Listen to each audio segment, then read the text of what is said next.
Welcome to the Grow Renaissance podcast. Let's nourish the world.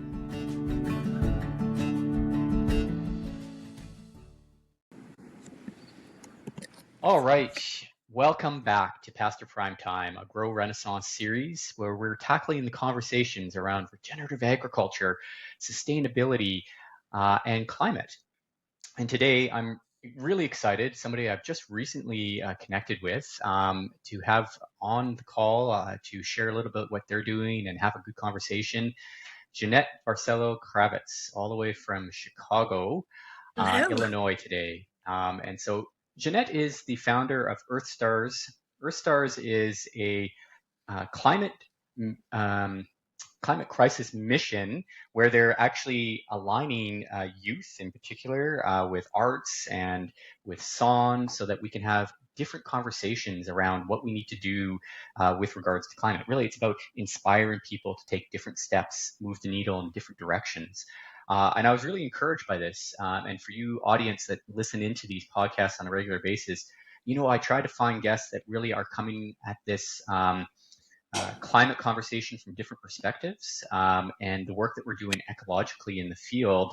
And it's really inspiring to find somebody that, is having that different conversation, is really bringing in an area of life that we know is so important to us, art and music.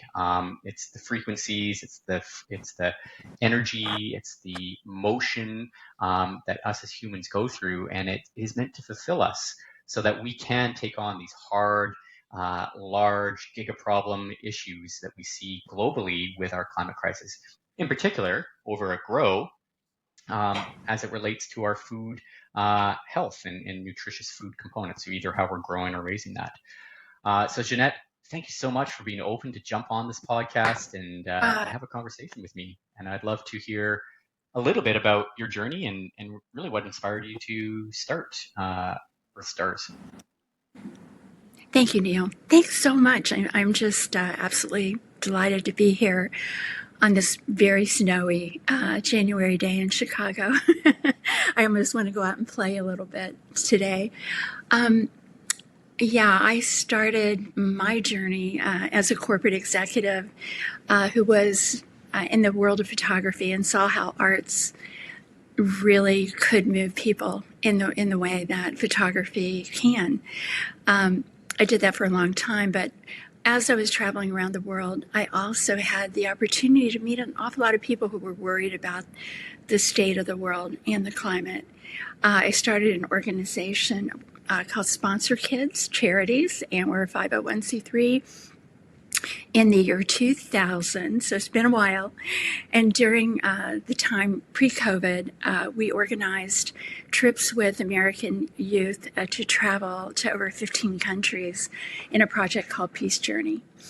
And on those Peace Journey trips, what happened was it really was across nations and cultures and seeing how deeply people were being affected by climate issues, as well as, of course, political, strifes in places all over Africa and Latin America, that I really wanted to give young people the opportunity to travel and try to find their own voice. One thing led to another. I wound up sort of catching the eye of Black entertainment TV for some reason, and it was awesome. We wound up producing a documentary called Peace Journey that won a Telly Award, which I think is behind me over there somewhere.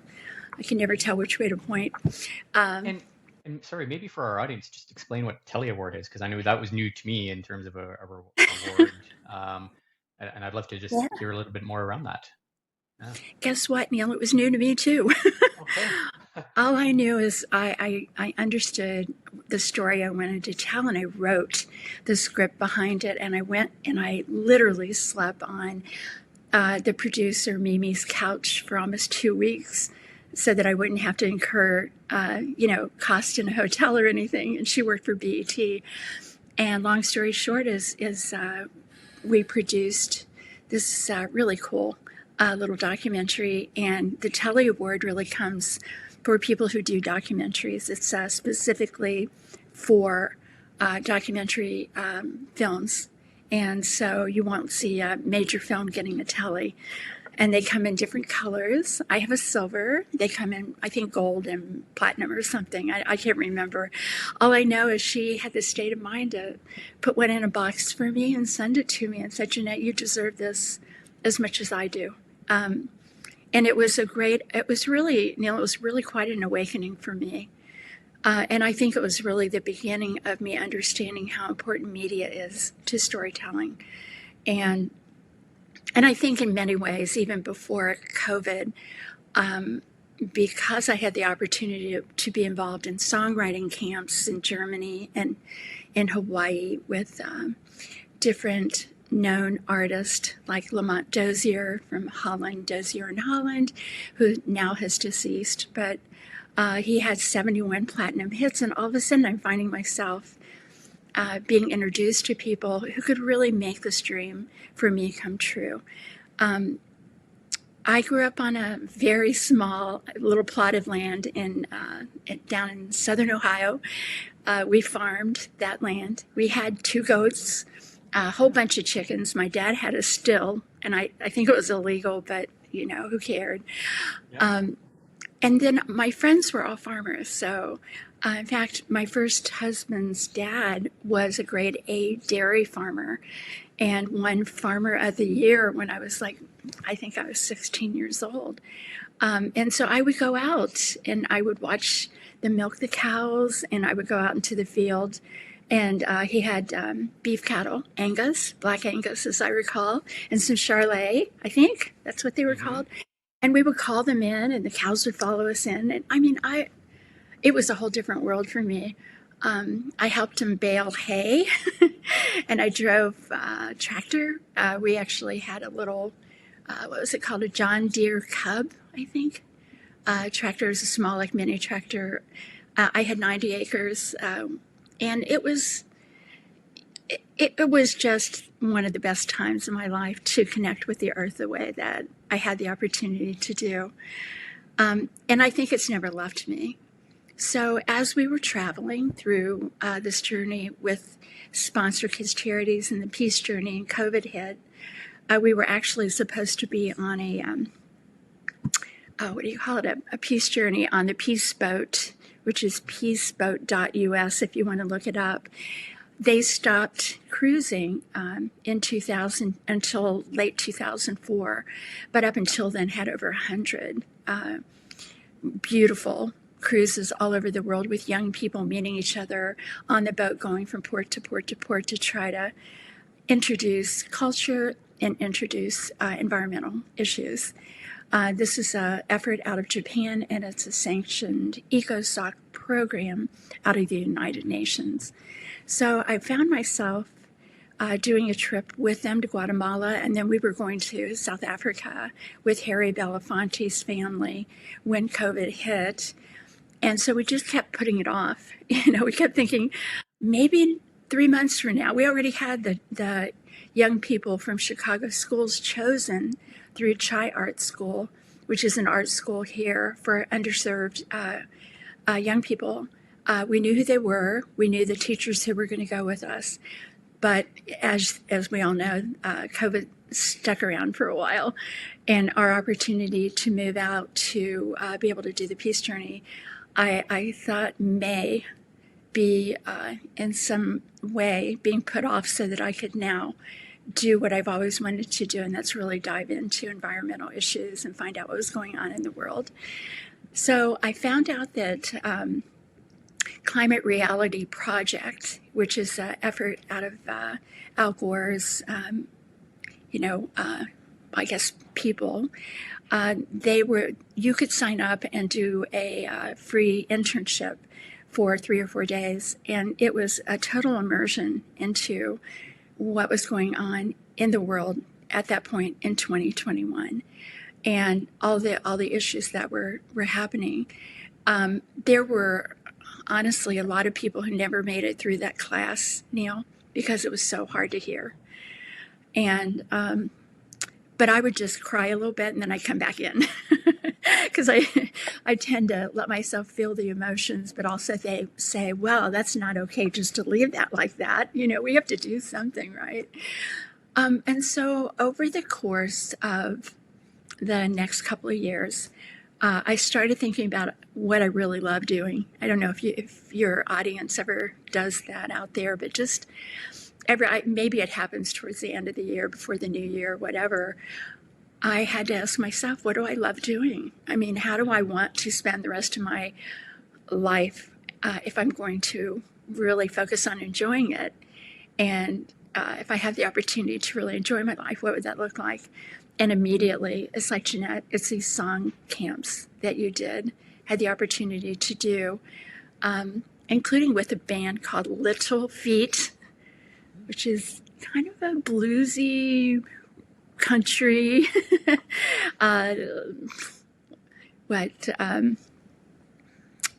guy from Rolling Stones said, Mick Jagger said they were the best rock and roll band in America back in the 70s.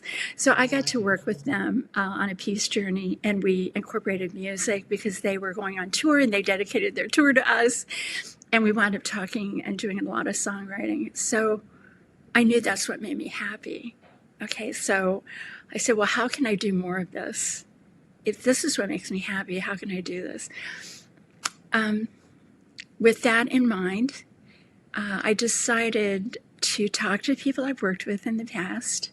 And through those efforts, I wound up reading an article by a really great guy out in LA, who's probably number one, if not two, in the country in terms of doing song camps. And I didn't realize that song camps were really happening all over. I thought it was just me and a bunch of people and maybe some other music people doing it. But when you think about songwriting, it's the most important element to get a song started, right? Unless you hear beats in your head and then you go back and you do the lyrics, or just write beautiful classical music that doesn't include songs. But for me, my generation, the Beatles, that whole George Jones, Hank Williams, all those people, excuse me, they wrote lyrics and poetry are what I really love doing. So over the course of a few years, I got to write a few songs, not with the intent of ever becoming famous, but just as probably therapy more than anything. Mm-hmm. And I found that during the course of this time, I met even more songwriters. And then I met Chad Richardson, who is a songwriting curator of the cloth that I feel that I need to work with, which is, we aren't interested in making money off any of these songs. We just want to inspire amazing Grammy Award-winning songwriters to write their best music to heal the planet. And when I said that to him, I literally almost saw, like in a cartoon, a light bulb go off over his head. We were on a Zoom call. And from that point forward, that would have been midsummer, we have been putting our heads together on how to go forward with this. So that's how I got here. That's great. That's quite the journey. And you hear Peace Boat and you hear some of the other things that you've done, and it strikes me that you've got a passion like this, head and heart, that continues to lead you in the direction to do things that are hard.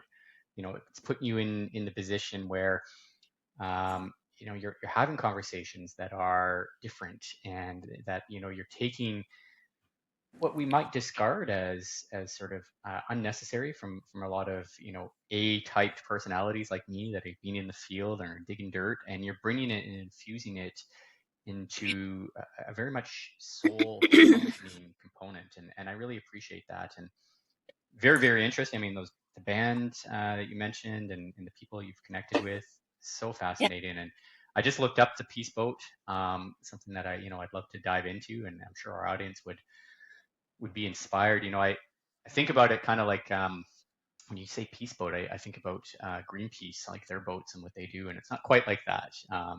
You're not going out there tackling whalers and throwing up big banners, but it has an aspect, I'm sure, of sending a message out. So maybe you could explain a little bit that piece. I'd just love to hear quickly, what Yeah, I what mean, was the well, peace. experience like on the Peace Boat? Well, Peace Boat really started after World War II. It was Japan. It's an initiative out of Japan, and it started because Japan wanted to truly say they were sorry about Pearl Harbor. It was a way that they felt that they could change the dynamic of who they are as a nation and bring peace to the world by inviting young people from really from all over the world to be on these boats and to go do good deeds for other cultures. It was never like mission driven or banner specific or marches or anything like that. It was more like going to Guatemala, getting on a bus when you get there after going through the Panama Canal, and then going to plant a garden with a group of indigenous tribal young people led by, in our case, young inner city kids who are marginalized here. I mean, it's just really, Neil, who's getting the most out of this? Right. Was it the adults? Probably. What were we learning? Yeah. And I began to realize this very early on in the Peace Journey trips, is that, yeah, this is going to help them, but boy, is it ever opening eyes for adults in America too. And I had so many volunteers who just wanted to go. And then introductions started happening to corporate sponsors like Orbitz.com and Ben and Jerry's, and Jerry from Ben and Jerry's did a PSA for us, and then Blink 182 and Sean, what was his name? Oh, no, I'm not going to mess his name up. Sorry. Can we cut that? Loretta Devine. I've worked with Elton John and Billie Jean King. I worked with sponsorship from American Online. Does anyone remember AOL? It's one of the reasons they still have an AOL account. Yeah. I still have one too. Funnily enough, I don't use it very often, but yeah, it's there. Yeah. They were a big sponsor of an event. I started to understand, like, because I had to think, how am I going to pay for any of this? I'm not rich, right? Yeah. I thought, ooh, what I loved about being in corporate America is I really understood what a spreadsheet looks like. And I understood how advertising worked through photography. And it became very clear to me that my lane was going to be better spent time-wise going after corporations and inviting them in to also get some creditworthiness out of what we were doing and exposure. And I really was very, very successful at that. And we were able to fund over 15 trips to 15 countries. The Peace Boat was amazing.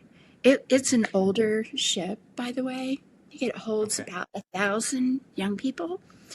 But about right before COVID, and I believe it was in Holland, but I may have to look that up, they were advertising and raising money to build a completely solar-powered cruise ship that would hold up to 6,000 kids, 6,000 people, but mostly young people and sponsors.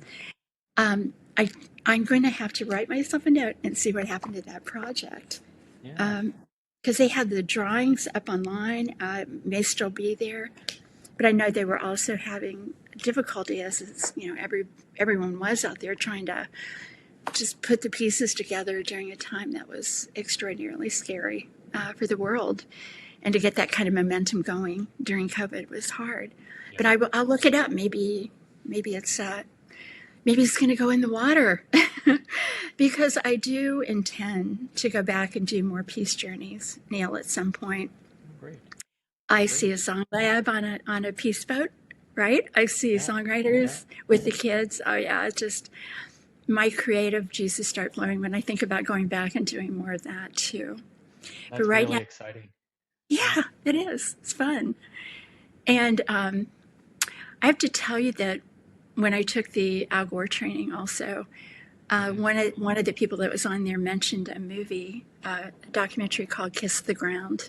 Because I thought, I got a little overwhelmed, really. Where do I start? I mean, we've got volcanoes going off and ice sheets melting and marine life being poisoned by runoff from farmlands that I didn't know was happening, and watching the sharks die in Costa Rica because of all the runoff. Now they've turned that around now, but at that time it was terrible. And then, I grew up with no pesticides at all. I mean, we did organic farming, I guess. I think now you would say regenerative, and boy, it was so much fun just watching things grow. I actually had a flower bloom yesterday in my loft in an old warehouse where I live in downtown Chicago yesterday in the middle of winter. I'll send you the picture after. And I literally cried. It was so beautiful. But again, how can we get back to rewilding the world? Now I know these terms, how do we begin to try to redo our world in a way that lets all the little animals that need to be helping us along the way, the insects, the mycelium now, that was a new word I learned last year. How do we help people understand how important this is, Neil? I mean, so I watched this documentary called Kiss the Ground, and I watched it 3 times, and I got my husband to watch it. And then I had a little party here, and I had people come over and watch it. It's such a simple remedy to try to turn this around. And also during the course of the last 4 years, I have watched Climate Reality Project on an international basis grow from, I think when I joined, there were 15,000 people who graduated. Now I believe there's over 60,000. So I'm also watching the world out there starting to say, wait a minute, this is something we can pay attention to. And this is something we want to know more about. And then I met Ash Pachuri, whose father won the Nobel Peace Prize with Al Gore. And Ash runs an organization called the POP Movement, the POP Movement. And you can look them up, .org. They're so amazing. It's a total of 2.5 million Generation Z young people from 125 or 130 countries around the world who are all with groups doing projects to try to save the planet. And so I'm thinking, music camp, songwriting, who are we going to sing to? Where am I going to get these stories from? I thought I'm going to get them from these young people. And that began a wonderful process of inviting in about 13 interns to research the stories that these amazing young people are telling us. And now we've identified 100 stories from every problem or every issue you could imagine from every corner of the world. And those stories will now be given to songwriters, not to be in a preachy way, but to inspire them. And you know what the core element of the songwriting is, Neil? What would you think it might be? Love. Love. Earth, love. resonation of love. Yeah. Love for each other. Love for that farmer that's out on that tractor right now, hopefully listening to this podcast when it comes out. Yeah. Well, know that I love you. So. That begs a really good question, and I'd love for you to explain. You know it intuitively, but some of the audience maybe doesn't have that same connectivity to what song can do. But how do you find these young these youth that are putting songs together and they're speaking about the things that are happening in our world? How do you find that resonates with audience? What's that sensation or what's that experience that people feel when they're listening to this music? It is really a scientific vibration. Interesting. I have looked this up before, but in precursor to our call this morning, I asked Google how music can help soothe stress, anxiety, and the soul came up when I said, how does music change the world? That was the answer. Music can help soothe stress, anxiety, and the soul. The transformative power of music insights our intuition on how to live a better life. Okay. Yeah. How music can heal, an expert's perspective. And then it goes on to talk about Yale and Harvard and all these intellectual people who are just trying to say, wow, if we had more of this, maybe we'd have more of that. Yeah. Understanding, that love, that deep connection that we all, I think all of us long for. Yeah. Well, I certainly know, I mean, when I'm at the gym or when I'm working outside and if I'm listening to music, it can change my mood and it can change, the essence of how I'm, getting through a hard task, and whether that's, moving earth or shoveling hay, Yeah. shoveling manure, whatever that may look like, having that music can Can I kind of come power you over? through. Yeah. Sure. I I feel like mean, I need that connection sitting in this, yeah. albeit beautiful, in downtown. One of your absolutely music is evergreen. Like, there are films too. There are just amazing documentaries out there. And I am a documentary like nutcase. I love learning. Hmm. However, you do have to commit some time to it, right? Yep. A song is generally under 4 minutes. You can listen to it while you're in the grocery store. Like you said, in the gym, if I ever got to the gym, that would be awesome. But I was looking today also at like the top, say, 10 songs of all time that are considered social impact songs, right? Stop me when it's a song you haven't heard before, okay? I'm going to try. Yeah. Start to read. We're going to play a game. A Change is Gonna Come by Sam Cooke. Yeah. Know it. Yeah. 1989. Fight the Power, Public Enemy, 1989. Strange Fruit, Billie Holiday, 1939.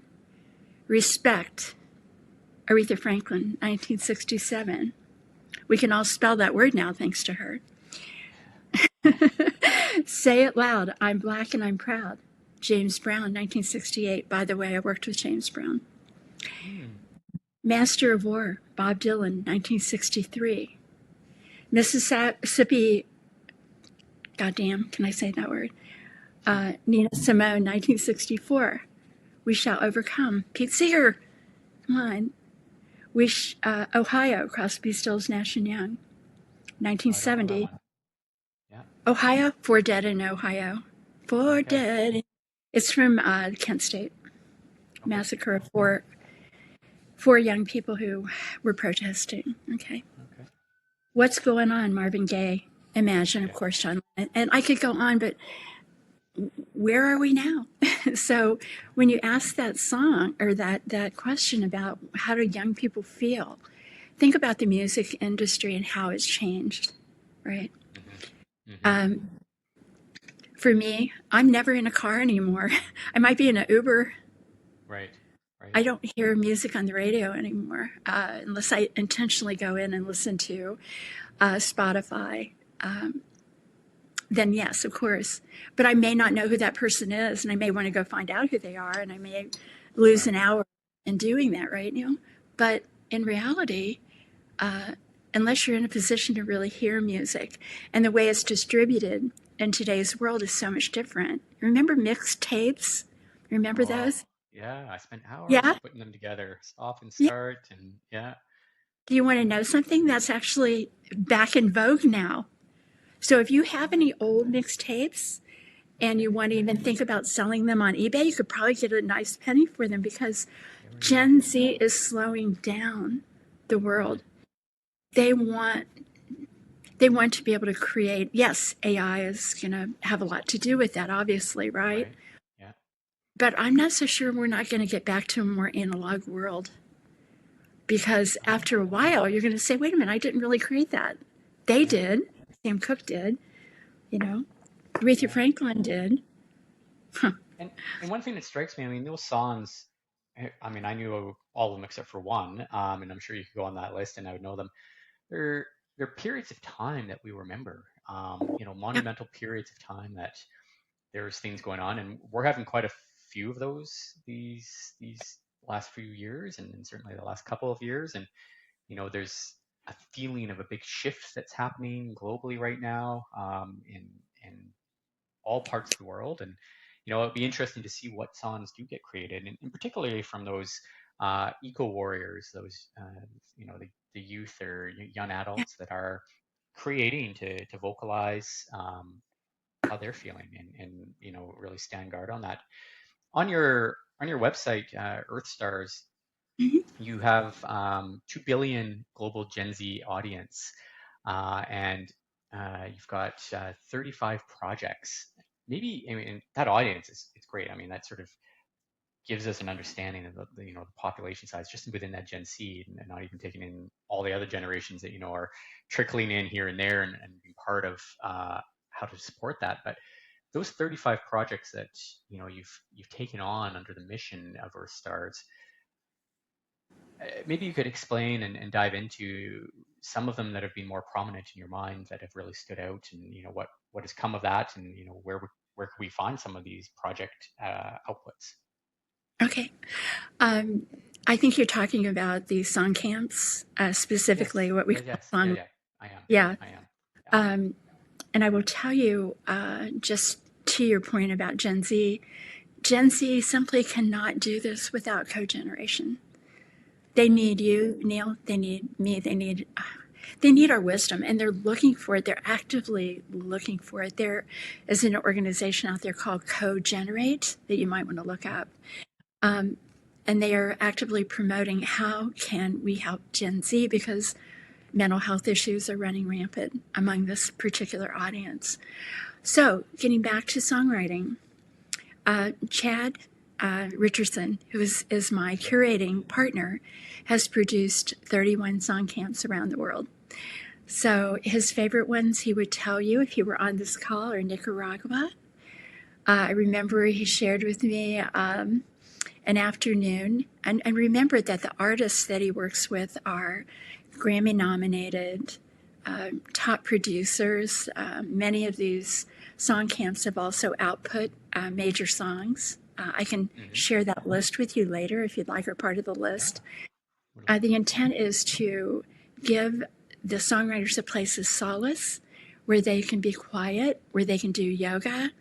I'm a Reiki healer, so if that doesn't freak people out, I like doing healing modalities. I also teach Tai Chi, which is important just for centering. So we have these modalities and trainings going on throughout the 5-day period when we're in these countries. And in Nicaragua, it was just an amazing change I think for Chad. He'd never been in that part of the world before. But they had an afternoon where they had one of the singer-songwriters go out, and she had all the equipment around her outdoors and was going to sing. Mm-hmm. They were going to lay the track down and go into a master studio, I guess, and fix it, make it perfect. Mm-hmm. Guess what happened? Literally hundreds of monkeys. Oh, no way. Okay. Yeah. Came out of the forest to sit in the trees behind her. And when she would start singing, they would start singing too. Wow. And so she would go in and say, I'm not sure what to do with this. And then they would go away. Yeah. And then she would come back out again and start singing, and all the monkeys would come, and they were so happy. Obviously, he had to go into a recording studio to get the final track down, or we'd be hearing monkeys. But the experience of being in nature forever changed them. I know that one of the projects he did was also in Greece, and I'd have to ask him to tell that story. But maybe we can have him on next time. But let's just say that the environment that we create, we did it when I worked on the project in Germany for the World's Fair. We went to a mountain village called Goslar, which most people have never heard of. I think it's in the Black Forest, actually, somewhere up there. I don't know. I just flew in and took a car. There I was. And a beautiful bed and breakfast that would hold 53 artists. Artists came, we brought artists in from all over the world, and their job was to write original music to try to heal the planet for the World's Fair. We were actually hired in part by the country of Germany through their cultural affairs department, which we'd love to do more of that too. We tried to do the Osaka one this year, but the grants for the major artists to be able to go anywhere during this current administration all dried up and went away. So we'll try again, though. We'll keep looking at the World's Fair as an opportunity to do this. It's just a blast. Again, who's getting the most out of this, Neil? You tell me. Is it me? Is it Chad? Or is it the artist, or is it the world, or maybe it's all of us? Wouldn't that be a beautiful thought? Yeah, it is really beautiful to think that all of us can benefit from that. And yes, again, where you get your tentacles into in some of these stories that you continue to share with me, and we've only known each other for a short period of time, but they just keep mounting, and there's a real power to some of these stories. And talking about how animals are a big part of our life. And I think about that from rebuilding ecosystems and reestablishing biodiversity. And we can put whatever label on that we want, whether it's called rewilding or regenerative or sustainable. But it is about this interconnected web, and allowing nature to really sort of guide some of the things that we've tried to control, and being good with the messy. I often talk about Mother Nature is messy, ecological systems are messy, and we try to declutter it in the best way and create some formality to it. But if we just listen to the vibes and listen to the animals, we create an opportunity to really appreciate the messiness that nature provides, and how that makes us feel. The grounding of listening to music. There was somebody in Brazil that I was talking to, and they say, when they listen to music, they actually go out and listen to it with bare feet on the ground, and it creates a different sensation. There's a guy in Quebec, Canada, who he's actually created an instrument where it's a meditation course, and he puts probes into the ground and sticks those earbuds in your ear, and then they do meditation. And the sound of the earth is alive, and there's so much going on down there with microbiology and all bugs. And then there's another gentleman that I know over in Europe who's attaching sensors to trees, and he's listening to and plants. He's listening to the chlorophyll that's moving from the bottom up through the root structure, and all these sounds are communicating in a way, but they resonate and they make us feel a certain way, and it allows us to see our ecosystems differently. And so I just really encourage you to continue sharing those stories, because I think they're quite magical, and they really, for the Gen Zers and the new generations that are coming on, and really trying to figure out, where do they fit in helping us, with these eco problems that we've created, these giga problems, and how do we continue to do our part? And sometimes it seems so overwhelming, and I think that's really where, when you were first talking, I really sort of cottoned on to what you were doing, because some of these problems are so large, and whether it's cleaning the oceans, or reestablishing coral, or fixing some of our degraded lands so that we can grow more nutritious food, we get a bit complacent because we're like, that's so big, it will never happen in our lifetime. But we got to get beyond that thinking, and I think music is a way to do that, and we can speak. I mean, you just talk about some of those songs that were written, 30, 40, 50 years ago now, that you noted on that list. And they still have a place today. There's music that's been written, since in the recent past, that is a flash in the pan, right? It came, it hit, people don't really listen to it anymore, but there's certain songs that really do just go across, the decades, and they continue to speak to us. Respect, RASPCT. I mean, it's something that we can rehearse and say, and because we've heard it, and it does sort of remind us, like, yeah, we do need to have more respect, both for our ecological systems, including the oceans, that's part of our ecological systems, and the animals that live within it. And our mission at Grow, and I think you know that, our mission at Grow is to nourish the world. And really what we mean is people, animals, and the planet, and that's the ecological systems. But we don't mean just with food. Food is a big part of it. I mean, food is health, and food has a big play in that. But we mean nourish the mind, body, and soul. And I think what you're doing really just aligns really well with that. So as we're coming towards the end of our discussion here, and really No, we're just your getting sharing, started. I know, but I'd love to give an opportunity for you to get up on a soapbox and really just, talk about EarthStars, or talk about your project. Like, what are you doing? Are you crowdfunding? Where are you going to be? Where can people Yeah. find you if they want to get involved or connect with you and just have a good conversation? Floor is Oh, yours. please. I would welcome that. And I'd also love to connect with these three people that you just described who are actually documenting what's going on in nature. And I just want to say, after I went through this training, I think I may have shared with you, I had 10 people on my LinkedIn. I was kind of a Facebook girl, hanging out with my friends.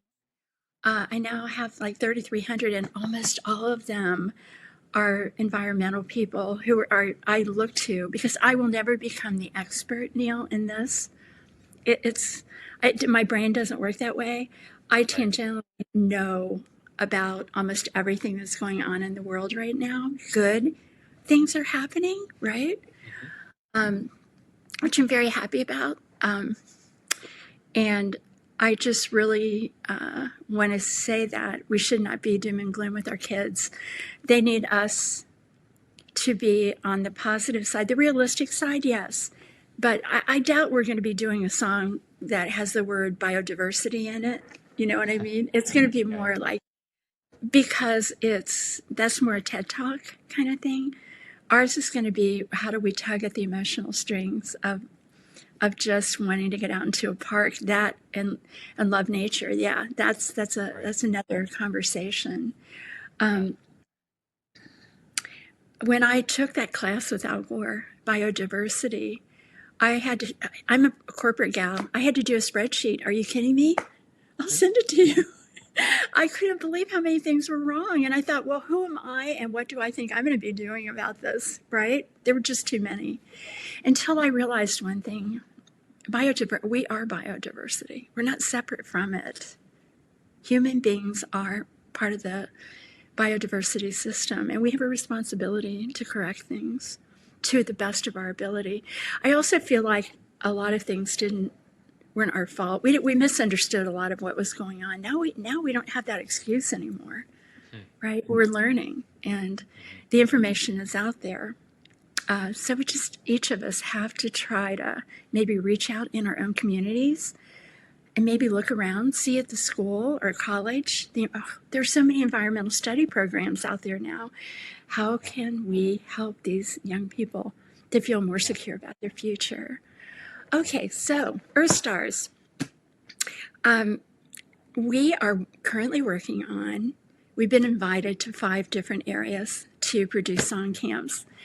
The first one that we're focused on is going to be, drumroll, Vancouver area. Vancouver, yes. Vancouver. Yeah, right on. Okay. Yeah, it's going to be on what they call the Sunshine Coast, and I had to learn that was a different kind of area, about an hour or so north. There's an amazing producer there. His name is Garth Richardson, who's worked, you can look him up, Garth Richardson. He's produced Rage Against the Machine, and I think he's worked with Steven Tyler, a lot of really big people. But he bought a beautiful plot of land up in Canada on the Sunshine Coast. And I think it's 25 acres, but he set it up to be a song lab. And he and Chad knew each other, and he immediately said, would you please launch from here? Can we have you do this focus about songwriting for the earth? Have it emanate out of Canada, please. Okay, so we are currently working with a couple of different we'll call them song companies, Mm-hmm. studio type people, and we already know the artists that we're going to invite. And by the way, all the artists donate their time. Nobody gets paid for anything there. This is all donated time. We just have to get them there, and we have to be able to feed them, which is a good thing if you're going to have 18 people. And we have to house them, you know. From there, we will have our very first EarthStars.EarthSongLab. And we're positioning this to produce for or around Earth Day or World Environment Day. That would be April or June of 2026. In the meantime, because I've done so many peace journeys, I've also had people reach out to me who want us to come there already. And I'm just trying to get this one paid for, right? And we'll get there. We're just starting our fundraising. But we've been invited to Romania because we did a peace journey there. We've been invited to Nicaragua because I work with a gentleman there. We've been invited to Colorado Springs and back to Portugal, which is where my mother came from. My father's Cherokee, my mother's Portuguese. My dad fought in World War II, so that's how they met on the islands and the Azores. So it was very romantic and beautiful. I have their picture right over there. Love you guys. So we are running a crowdfunding campaign that we just started, basically. Can I just send you the link? But you can also go to EarthStars.earth.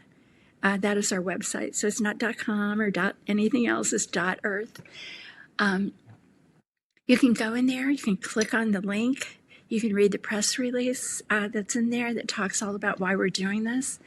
And you can also link over. And I think we have perks assigned to anything that anyone gives, starting at $2 all the way up to sponsor your own friend who's a songwriter for whatever that is. I think it got up to $10,000, something like that. Or if you know a production company that would like to be involved, like music production, or an agent who might have a songwriter who might want to be considered to be in the lottery to be chosen, because we will have a core number of Grammy Award-winning songwriters, and then we will have people that we choose to come on board. So if you're a songwriter and a farmer, can I tell you how perfect that would be for me? Love it. That goes out to the whole audience there. So yes, let's use our grow community. You know, who's out there who is both in the agri-food space and is a musician of some sort. You know, that an artist that potentially would want to get involved. I think that would be fabulous as well. Yeah. Because I think too, Neil, that this one, I mean, because we've done so many, but this is the first one that's ever had a focus for the earth. This is the first songwriting camp that is about love songs for the planet, the people, the animals, the trees, and it's going to be an absolute miracle watching this come to fruition. Because songwriting, I sent you a song that I co-wrote with Berklee School of Music in Valencia. We did this all electronically. We call it Sing for the Earth. And it says, can you dig it? Like, can you dig in the earth? It says that word. It says regeneration in there. And we were able to pull it off and without sounding preachy or anything. And that's, and then there's a little rap section in there where one of the rappers that was at Berklee came in and sang, did a little rap. But I co-wrote that, and the gal who sang it was sitting in Argentina in a studio. But it was being produced in Berklee, in Valencia, Spain. Anything is possible with the right people. Yeah, that's amazing. So that link to that song, actually, when you as the audience are listening to this or watching this, in the description, we'll have a link to that song, actually, as well as some of the other links that Jeannette has mentioned here. Listen, Jeannette, we're right at our timeline here of this. I know you and I could have ongoing conversations. I think there's a lot of synergy. So let this be the first of many conversations as we roll into the year here. And I look forward to continuing to support what you're doing. And, as you're thinking about the information and call it the data and all the sound bites that are going to create this wonderful music. I also want you to think about how blockchain could maybe support the immutability of those songs, the protection of Okay. IP, the opportunities to create tokenized components for engagement. And I know we've just briefly touched on that, but these are areas that I think have such strong alignment. There's a Oh, lot of in the music industry.